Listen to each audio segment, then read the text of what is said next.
Schools in Singapore will suspend inter-school and external activities, including the National School Games, until the end of the March school holidays. Students from primary and junior college level are now being taught about the virus.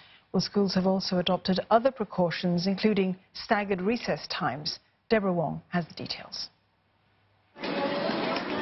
The school seems quieter without the usual morning assemblies in the parade square. Instead, students now head straight to their classrooms for assembly and temperature screening. Those who appear unwell will be taken aside for further checks.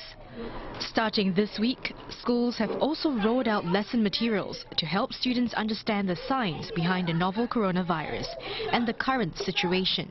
The virus is the virus. It's not about Chinese. So we are not discriminating against them. It's catered to their level of understanding. So for the lower primary, it's very basic. They teach them how to wash their hands, how to put on the mask. The upper primary is also catered to them. They have 2 case studies. So it's very relevant. It's about fake news and it's about standing up against prejudice.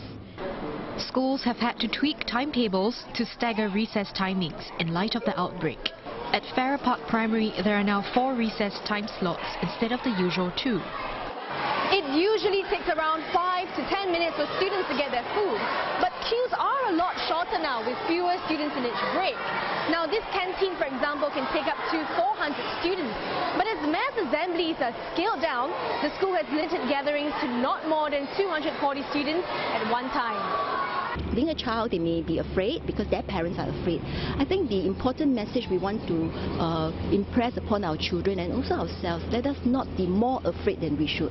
So self-care, social responsibilities, these are the 2 key messages we have been, sharing with our students, and they are aware. The teachers are also checking in daily on one student who's on a leave of absence and helping him catch up on lessons through an online portal. After-school activities and camps have already been postponed, and while the school says students are disappointed, they understand that tough times call for tough measures.